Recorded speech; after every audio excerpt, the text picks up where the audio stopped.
Baiklah jemaat Tuhan yang terkasih, sebelum kita mendengarkan firman Tuhan, mari kita semua merendahkan diri di hadapannya dan kita berdoa. Bapa di dalam surga, terima kasih untuk kesempatan pagi hari ini Tuhan. Bersama dengan jemaat-Mu kami boleh datang kembali, memuji dan memuliakan nama-Mu, mengagungkan Engkau, dan juga akan mendengarkan kebenaran firman-Mu. Karena itu mohon campur tangan-Mu Tuhan, mohon bimbingan-Mu kepada semua umat-Mu untuk dapat belajar firman-Mu dengan baik dan kami boleh mendengarkannya. Demikian juga hamba-Mu yang penuh dengan kelemahan dan keterbatasan ini. Hamba mohon hikmat dan kekuatan daripada-Mu, kuasa daripada-Mu untuk dapat menyampaikan firman-Mu. Hamba berserah kepada-Mu Tuhan, menyerahkan pemberitaan firman ini. Biarlah kuasa Tuhan yang bekerja di dalamnya. Dalam nama Yesus kami sambut firman-Mu, haleluya, amin. Shalom. Selamat pagi jemaat Tuhan yang terkasih. Pagi hari ini kita boleh kembali bersama-sama menikmati akan ibadah. Dan kita bersyukur bahwa Tuhan selalu memelihara dan memberkati kita, amin. Bagaimana kabarnya pagi hari ini? Luar biasa tentunya, sehat semua dan tentu kita adalah orang-orang yang selalu yakin bahwa Tuhan memelihara kita. Nah, Bapak Ibu Saudara yang kekasih, mari kita bersama-sama akan belajar kebenaran firman Tuhan.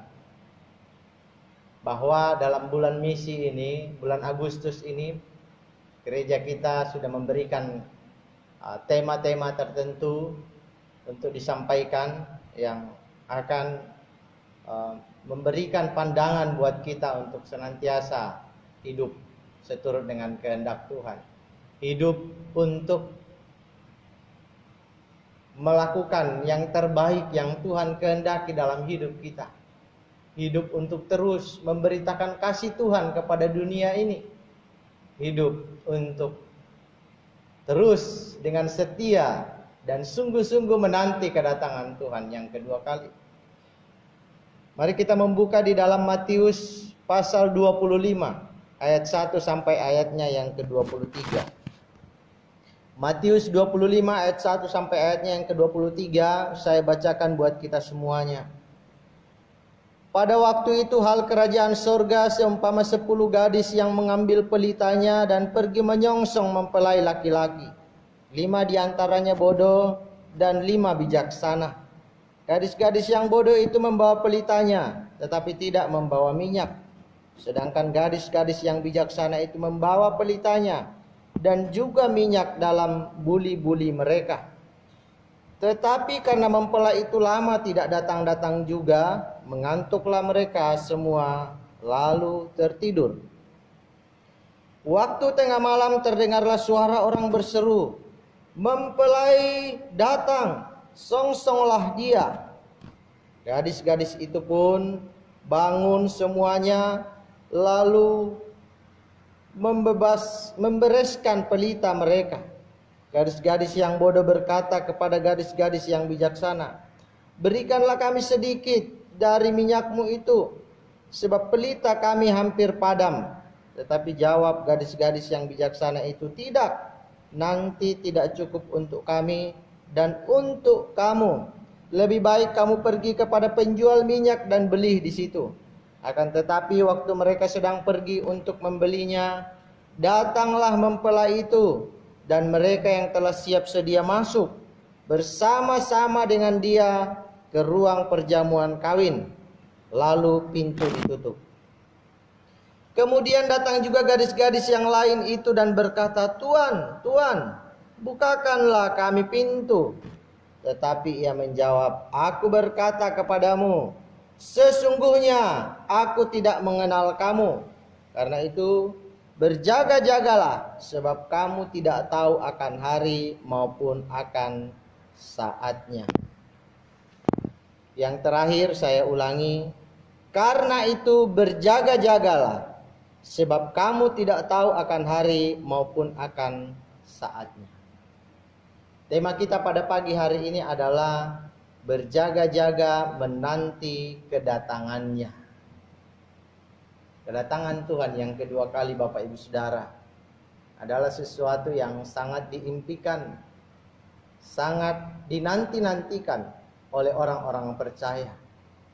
Karena kita akan bertemu dengan Sang Juru Selamat yang selama ini kita rindu untuk bersama-sama dengan Dia. Yang selama ini kita terus pikirkan bahwa kapan kita bisa melihat secara langsung akan Tuhan itu. Kapan kita bisa menikmati secara langsung pertemuan dengan Tuhan itu. Dan itulah sebabnya kita sangat menantikan akan hal yang istimewa itu. Nah, Bapak Ibu Saudara yang kekasih di dalam Tuhan, dalam penantian kita, memang kita tahu bahwa kita tidak tahu kapan Tuhan datang. Karena Dia sendiri berkata bahwa kedatangannya yang kedua kali adalah seperti pencuri, artinya tiba-tiba. Kedatangannya yang kedua kali adalah sesuatu rahasia, rahasianya Allah. Bahkan anak pun tidak tahu kapan Dia datang. Tetapi yang perlu kita lakukan adalah kita berjaga-jaga. Yang perlu kita lakukan adalah kita mempersiapkan diri. Kita selalu siap sedia. Kita selalu menantikan dengan serius kedatangan Tuhan ini. Tanpa lengah sedikit pun. Bahwa kedatangannya akan terjadi secara tiba-tiba. Dan kalau Dia datang, kita sudah siap. Karena kita berjaga-jaga. Bapak Ibu Saudara, pernahkah kita merasa kaget atau dikagetkan oleh sesuatu, atau kita tidak siap ketika katakanlah seseorang datang atau sesuatu terjadi dalam hidup kita?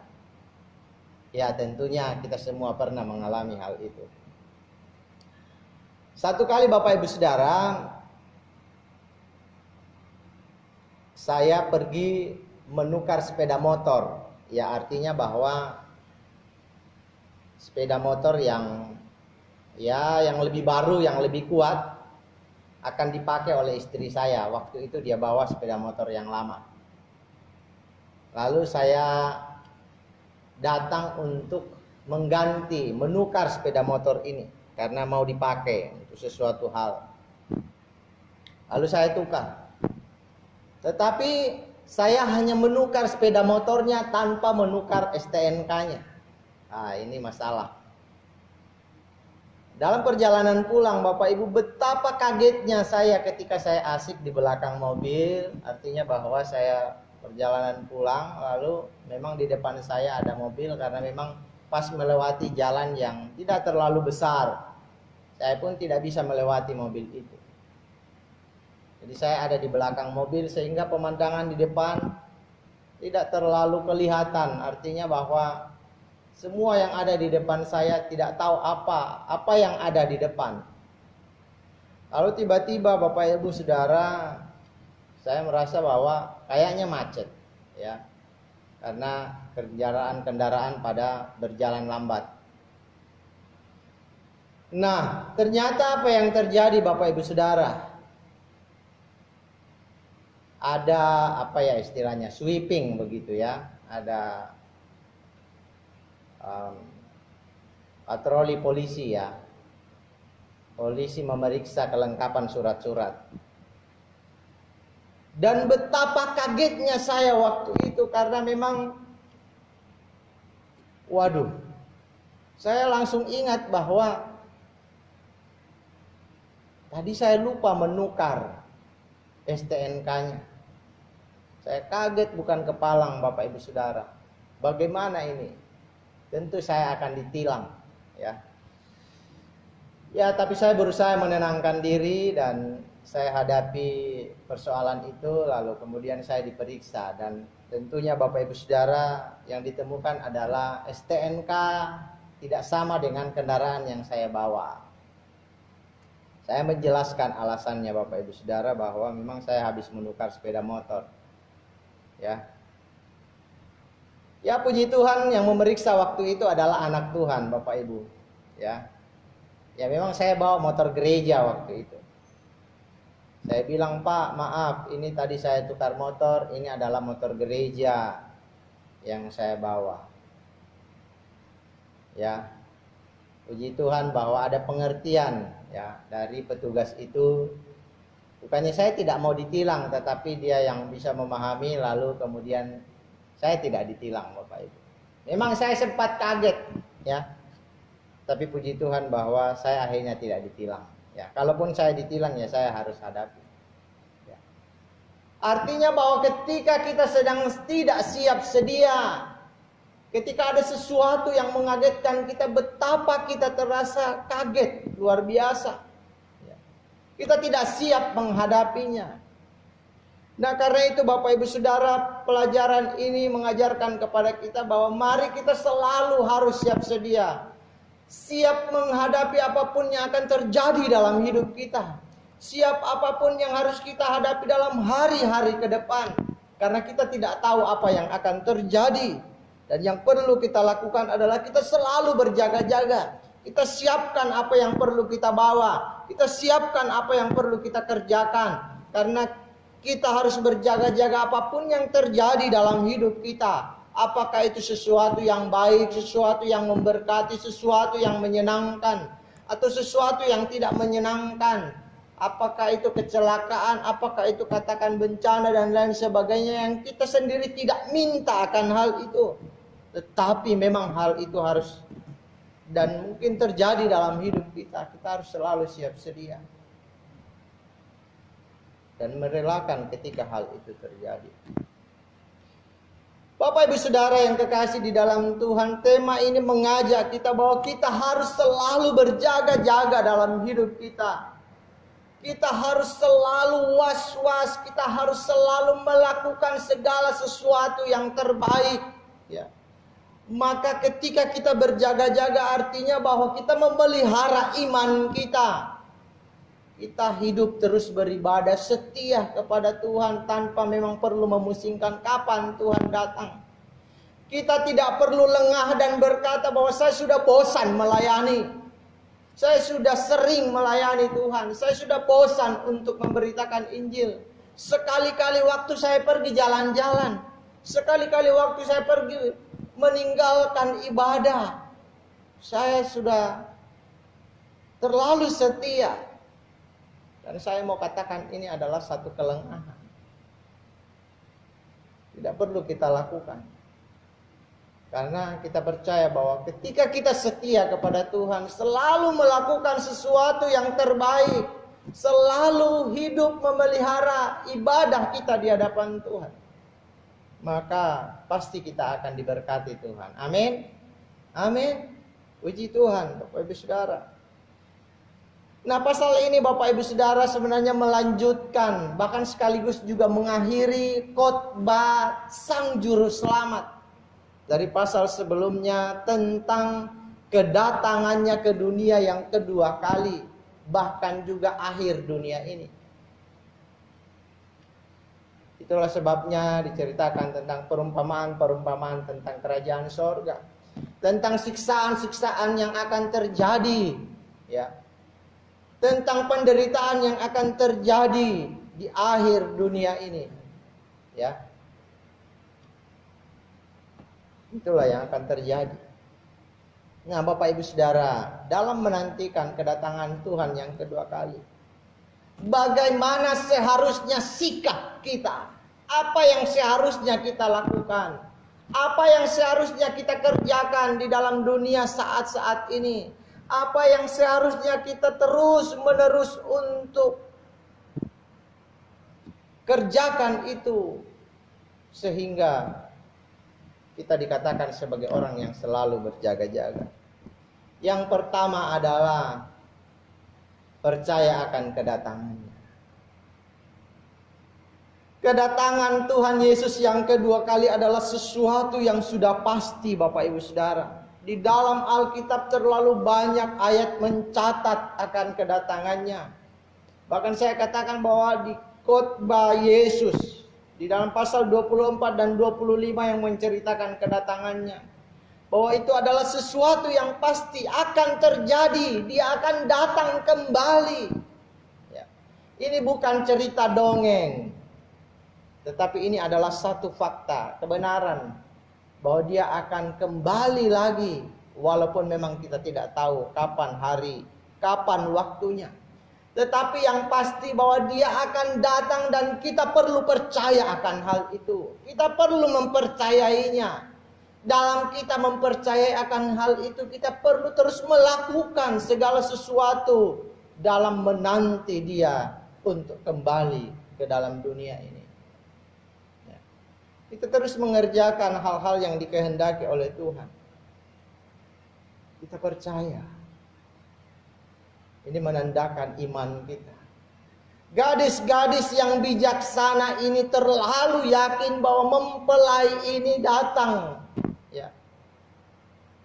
Walaupun memang kelihatan bahwa ada terjadi penguluran waktu. Mereka sudah menanti-nanti sampai akhirnya kita melihat bahwa mereka akhirnya tertidur. Ya. Tapi di sini memperlihatkan bahwa mereka itu percaya akan kedatangannya yang kedua kali. Gadis-gadis yang bijaksana ini sungguh yakin bahwa sang mempelai akan datang, ya, dalam pernikahan itu. Itulah sebabnya mereka melakukan hal-hal, ya, yang baik dalam mempersiapkan kedatangan sang mempelai. Kita pun demikian, Bapak Ibu Saudara. Kita harus yakin, kita harus percaya akan kedatangan Tuhan yang kedua kali. Kenapa? Karena kedatangannya adalah memang sesuatu yang kita nanti. Banyak orang menggembar-gemborkan, saya bermimpi saya ketemu dengan Tuhan. Ya.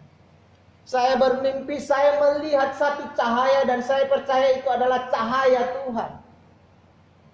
Lalu kemudian orang mengatakan bahwa saya ingin juga akan melihat hal itu. Walaupun itu sesuatu yang sekejap. Ya. Tetapi Bapak Ibu Saudara, kedatangan Yesus yang kedua kali ini adalah memang merupakan satu peristiwa yang penting. Di mana kita tidak perlu lagi mengimpi-impikan hal itu.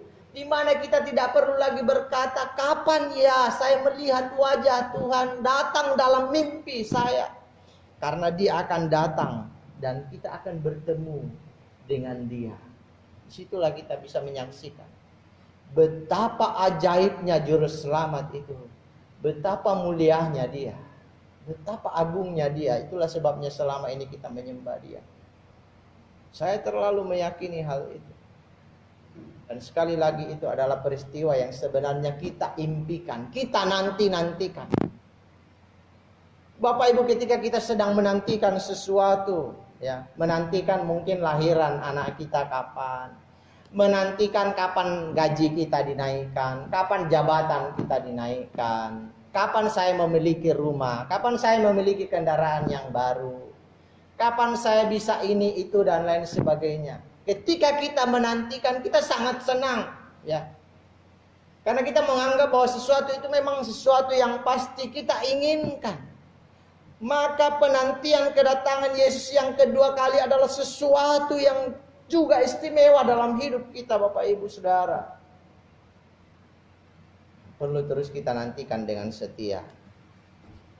Apa yang kita lakukan selama ini adalah wujud bahwa kita sedang menantikan Sang Juru Selamat.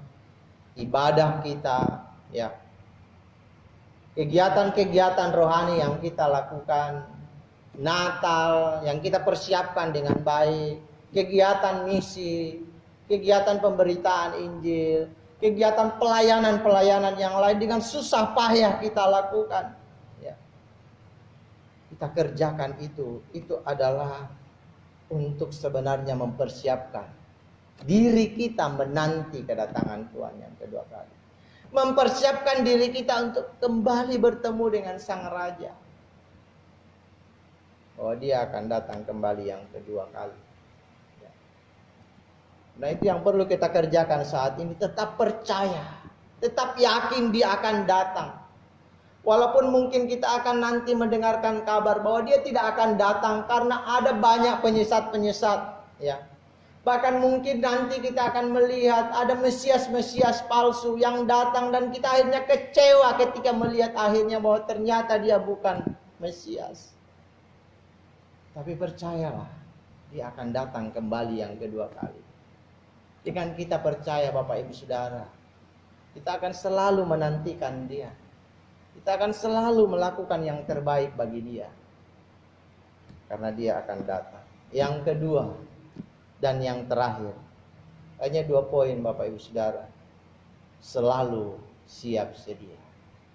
Sikap kita dalam menanti kedatangannya yang kedua, selain percaya dan sungguh-sungguh yakin akan kedatangannya, kita harus selalu 3S, selalu siap sedia, selalu berjaga-jaga, selalu mempersiapkan diri dalam hidup kita. Bahwa ketika kita beribadah, kita melakukan itu dengan sungguh-sungguh. Kita melakukan segala sesuatu yang terbaik bagi pekerjaan Tuhan. Itu adalah tanda kesiapsediaan kita. Bahwa kita sedang mempersiapkan diri menantikan sang mempelai laki-laki itu, yaitu anak domba Allah sang juru selamat akan datang kembali ke dunia. Dan ketika kita sudah mempersiapkan diri, dia datang kembali. Alangkah sukacitanya kita Bapak Ibu Saudara. Kita tidak dikagetkan. Oh, Tuhan sudah datang, kita sudah bersiap-siap. Kita sudah melakukan yang terbaik. Beda dengan orang-orang atau gadis-gadis yang bodoh. Ketika sang mempelai datang, mereka tidak siap sedia, mereka habisan minyak dan pergi, ya. Dan ketika mereka datang kembali, pintu sudah ditutup. Mereka tidak bisa bertemu dengan sang mempelai itu karena mereka tidak mempersiapkan diri. Mereka kaget dengan apa yang terjadi. Itulah gadis-gadis yang bodoh. Itulah orang-orang yang bodoh, yang sebenarnya firman sudah disampaikan. Sebenarnya banyak orang yang sudah tahu kedatangannya tetapi tidak mempersiapkan diri. Dan saya mau katakan, ya, kalau ada orang percaya yang tidak mempersiapkan diri, dia termasuk adalah orang yang bodoh, tidak memahami akan kebenaran firman Tuhan. Dia lengah. Ada banyak orang yang berkata, nanti kalau tua baru saya setia. Nanti kalau saya diberkati Tuhan baru saya memberikan perpuluhan. Nanti kalau pekerjaan saya baik baru saya memberikan persembahan. Nanti kalau keadaan tidak sulit baru saya mendukung pekerjaan Tuhan. Nanti kalau keadaannya baik-baik baru saya setia beribadah. Bapak Ibu Saudara, itu bukan contoh orang yang berjaga-jaga. Itu contoh orang yang tidak memahami firman Tuhan. Bahwa kita harus selalu siap sedia kapanpun Tuhan datang. Karena kedatangannya yang kedua kali adalah sesuatu rahasia. Jangan sampai kita kaget. Kita seperti gadis-gadis yang bodoh bahwa mereka tidak mempersiapkan diri dengan baik. Tapi kita melihat gadis-gadis yang bijaksana. Dari sejak awal Bapak Ibu Saudara. Bahwa mereka sudah mempersiapkan diri. Karena percaya yakin akan kedatangan sang Mesias itu. Mereka juga tidak tahu bahwa kapan sang mempelai itu akan datang. Bisa saja mungkin diulur waktunya. Bisa saja dalam waktu yang lama. Sehingga minyak di dalam pelita yang mereka bawa mungkin tidak cukup. Lalu mereka akhirnya mempersiapkan ada buli-buli, ya, yang akhirnya diisi dengan minyak. Dan 5 gadis bijaksana itu masing-masing membawa persediaan minyak dalam buli-buli. Apa sih buli-buli itu? Ya, buli-buli itu sejenis tanah liat Bapak Ibu. Sejenis guci yang terbuat dari tanah liat tentunya, ya. Yang bisa dikatakan ya berbentuk bundar di bawahnya, lalu di atasnya ada kecil sedikit, tapi ada lubang, ya. Kita bisa membayangkan sendiri akan hal itu. Dan itu diisi minyak, ya, atau diisi air, diisi apapun, ya. Bisa artinya bahwa sesuatu cairan ketika diisi tidak akan tumpah. Ya, itu tempat minum lah istilahnya. Mungkin bisa dikatakan Tupperware ya pada zaman sekarang ini, atau tempat-tempat untuk air ya. Itulah Gucci ya. Itulah budi-budi maksud saya yang mereka bawa waktu itu. Dan itu semua diisi dengan minyak. Karena mereka berpikir bahwa kalau nanti pengantin mungkin agak terlambat datang, ya, ataupun mungkin pesta agak lama, sehingga akhirnya minyak di dalam pelita itu sudah habis, maka bisa diisi lagi. Ya. Ini sungguh menunjukkan kebijaksanaan ini, ya, bahwa mereka sudah membuktikan kesiapsediaan mereka. Mereka telah mempersiapkan minyak itu. Dan ternyata benar yang terjadi, bahwa ternyata pengantin tidak datang tepat waktu. Ya mungkin ada banyak halangan, ya. Banyak juga terjadi kadang, ya, di sekitar kita. Ada banyak acara-acara yang tidak tepat waktu. Kita harus memahami mungkin ada hal-hal yang lain yang terlupakan, sehingga harus diambil kembali. Ada hal-hal yang belum dipersiapkan, ya. Tetapi kita yang menanti harus selalu siap sedia mempersiapkan semuanya. Ya. Demikian juga dengan perempuan atau gadis-gadis yang bijaksana ini sudah mempersiapkan minyak yang cukup, minyak persediaan. Kalau minyak di dalam buli-buli ini habis, minyak di dalam pelita ini habis, bisa ditambahkan kembali. Memang mereka sempat tertidur, tetapi pelita itu tetap menyala. Dan sampai ketika mau padam tentu diisi kembali. Ya. Ini satu hal yang sangat indah, bahwa gadis-gadis yang bijaksana ini sudah mempersiapkan dirinya dengan baik.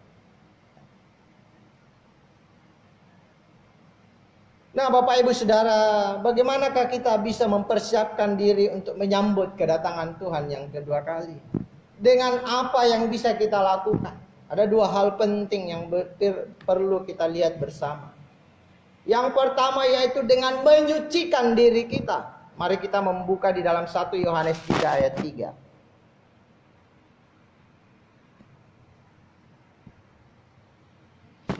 1 Yohanes 3 ayat 3 dikatakan demikian.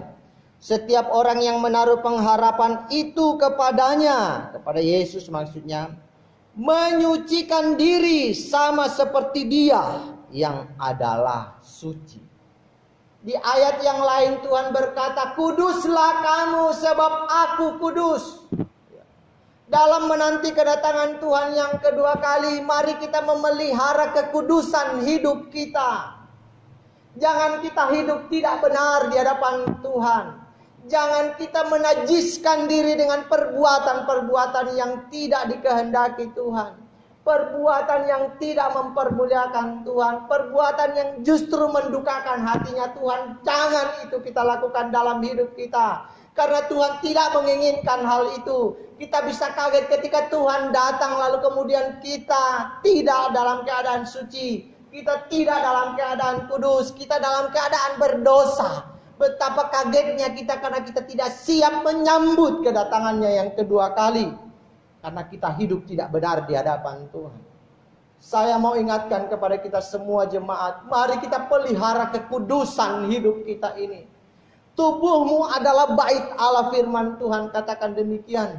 Maka tubuh kita yang adalah bait tempat Allah ini harus selalu kita kuduskan. Harus selalu kita sucikan. Dengan hidup kudus, hidup benar. Hidup suci di hadapan Tuhan. Jangan sekali-kali kita melanggar kekudusan Allah. Karena Dia sendiri kudus. Mari dalam penantian kita saat ini, kita memelihara sungguh-sungguh hidup kita Bapak Ibu. Bahwa kita bukan sekedar orang yang setia beribadah. Itu belum cukup saya mau katakan. Ya. Ada banyak orang di luar sana yang setia beribadah. Yang kelihatannya begitu saleh. Yang kelihatannya begitu mereka adalah orang yang religius. Tetapi dalam kenyataannya mereka tidak demikian. Mereka tidak melakukan sesuatu yang dikehendaki Tuhan dan tidak layak di hadapan Tuhan. Kehidupan iman kita yang setia beribadah harus dibarengi dengan perbuatan yang juga benar. Perbuatan yang kudus, perbuatan yang memuliakan Tuhan, perbuatan yang tidak mendukakan hatinya Tuhan.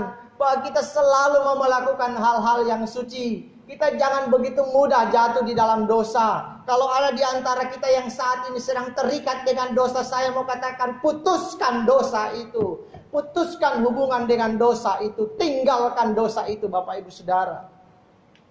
Dan beralihlah kepada Tuhan. Datang kepada Tuhan minta ampun. Dia akan mengampuni engkau. Tetapi jangan engkau ulangi lagi. Sehingga Tuhan akan memelihara hidupmu. Jangan kita main-main dengan Tuhan. Ada begitu banyak kejadian di mana kita melihat ada banyak orang percaya yang mengalami musibah, mengalami problem dalam rumah tangganya, mengalami hal-hal yang tidak diinginkan dengan keturunannya karena kehidupannya yang tidak benar di hadapan Tuhan. Jangan engkau melakukan hal itu.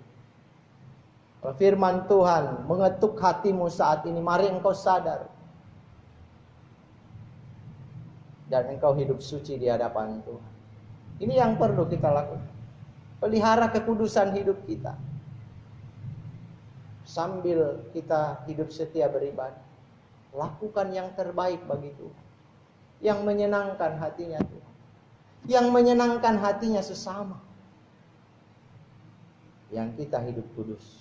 Yang kedua adalah dalam Matius 24 ayat 14. Firman Tuhan berkata, dan Injil kerajaan ini akan diberitakan di seluruh dunia menjadi kesaksian bagi semua bangsa. Sesudah itu barulah tiba kesudahannya. Ya. Selain menyucikan diri, hidup kudus di hadapan Tuhan, dalam kesiapsediaan kita melakukan pemberitaan Injil. Injil harus diberitakan. Sehingga kita bisa segera untuk melihat kenyataan akan bertemu dengan Sang Juru Selamat itu. Bertemu muka dengan muka Sang Mesias. Juru Selamat yang selama ini kita nantikan, kita impi-impikan. Mari kita beritakan. Ya. Injil itu kepada segala suku bangsa. Sehingga mereka mendengarkan akan berita keselamatan itu. Karena itu akan merupakan final dari kedatangan Tuhan. Ya. Injil sudah diberitakan ke seluruh dunia. Pada semua suku bangsa, baru dia akan datang kembali. Maka dalam mempercepat kedatangannya, mari kita giat. Beritakan kasih Tuhan kepada dunia. Bahwa Tuhan Yesus datang ke dalam dunia menyelamatkan setiap orang yang berdosa. Dia mengasihi semua manusia. Itu perlu kita beritakan.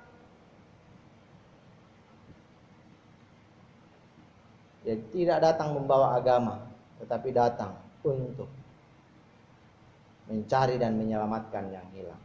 Yang mau percaya kepada Yesus akan selamat.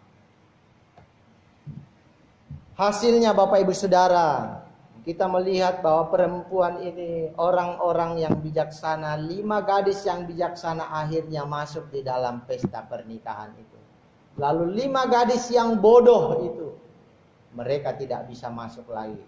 Ya, karena pintu sudah ditutup. Pertemuan dengan mempelai tidak ada lagi. Tidak ada kesempatan bagi mereka. Karena mereka tidak berjaga-jaga, tidak mempersiapkan diri. Mereka lengah dalam kehidupan yang selama ini mereka jalani. Orang yang berjaga-jaga akan menikmati acara pernikahan anak domba. Ini ayat terakhir, Wahyu 19.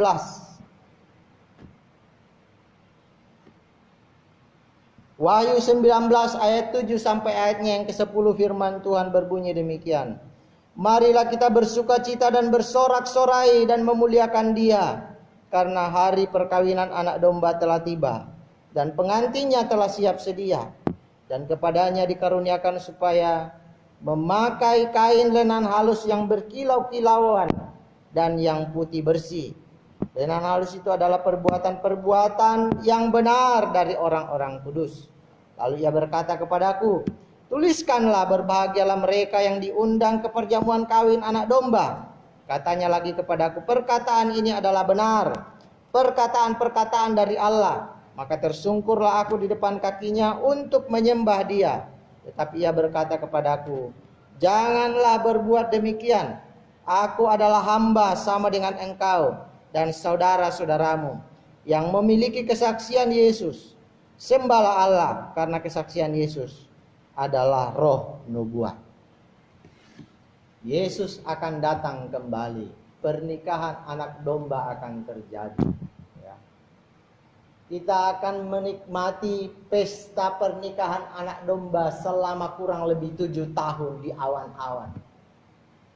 Kita akan bertemu dengan Sang Mesias. Di sanalah pesta anak domba diadakan. Bukan seperti pesta yang kita bayangkan selama ini. Hura-hura, pesta pora, ya, mabuk-mabukan. Hanya kesenangan diri sendiri. Lalu kemudian kehancuran. Tapi tentu pesta anak domba adalah pesta rohani yang luar biasa, Bapak Ibu. Ada sukacita yang besar ketika kita bertemu dengan Sang Juru Selamat kita. Maka dari itu, pastikan bahwa kita adalah orang yang menikmati pesta anak domba itu. Pastikan kita adalah orang yang akan bertemu dengan Sang Juru Selamat. Karena dalam hidup kita selama ini kita sudah berjaga-jaga. Kita hidup kudus di hadapan Tuhan, hidup benar, hidup memuliakan Tuhan. Kita adalah orang yang setia beribadah. Kita adalah orang yang suka memberikan yang terbaik bagi pekerjaan Tuhan. Kita adalah orang yang suka mendukung akan pekerjaan Tuhan selama di dunia ini. Dan kita adalah orang yang pasti akan menikmati itu. Yang kedua adalah pastikan bahwa semua suku akan menikmatinya. Dalam arti bahwa kita harus terlibat dalam pemberitaan Injil. Jangkau suku-suku yang lain. Untuk mereka juga boleh mendengarkan berita Injil. Doakan. Lakukan pemberitaan Injil. Maka Injil akan sampai ke seluruh dunia, ke seluruh suku bangsa. Yesus akan segera datang. Inilah penantian kita. Tuhan Yesus memberkati kita semua. Marilah Bapak Ibu Saudara, kita senantiasa percaya Dia akan datang kembali yang kedua kali. Maukah engkau untuk merelakan dirimu untuk tetap mempercayai kedatangannya? Maukah engkau menantikan bahwa Dia adalah satu penantian kita yang terbesar? Selama ini kita mau ibadah, selama ini kita rela mendukung pekerjaan Tuhan. Karena kita sedang menantikan Dia. Bahwa juga kita harus selalu siap sedia. Dengan kita hidup kudus, hidup suci, hidup benar di hadapan Tuhan. Marilah kita tinggalkan segala dosa. Kita hidup mempermuliakan Dia, mengagungkan Dia. Beritakanlah Injil kepada segala makhluk. Tuhan Yesus memberkati kita. Amin. Kita berdoa. Terima kasih Tuhan untuk kebenaran firman-Mu pada pagi hari ini. Kiranya Engkau teguhkan firman-Mu di dalam hati kami, agar kami semua menjadi pelaku-pelaku firman-Mu. Orang-orang yang dengan begitu giat dan serius sungguh-sungguh menanti kedatangan-Mu yang kedua kali, dengan senantiasa mempercayai dan senantiasa berjaga-jaga, hidup benar, hidup kudus, hidup setia, melakukan apa yang Tuhan kehendaki. Dalam nama Yesus hamba berdoa. Haleluya. Jemaat Tuhan yang kekasih, arahkanlah hati pikiranmu kepada Tuhan, terimalah berkat-Nya. Allah Tritunggal, Bapa, Putra, dan Roh Kudus kiranya memberkati Bapak Ibu Saudara dengan berkat-berkat jasmani dan dengan berkat-berkat rohani. Bahwa Dia akan memberkati kehidupanmu, pekerjaanmu, rumah tanggamu, usahamu, pendidikan anak-anakmu, bahkan juga keturunanmu senantiasa sampai Yesus datang yang kedua kali. Tuhan Yesus memberkati kita semua. Kiranya berkat damai sejahtera dari Allah Bapa, cinta kasih Tuhan Yesus Kristus, persekutuan dengan Roh Allah yang kudus menyertai Bapak Ibu Saudara sekalian. Yang percaya katakan amin. Selamat pagi, selamat hari Minggu. Tuhan Yesus memberkati kita semua. Shalom.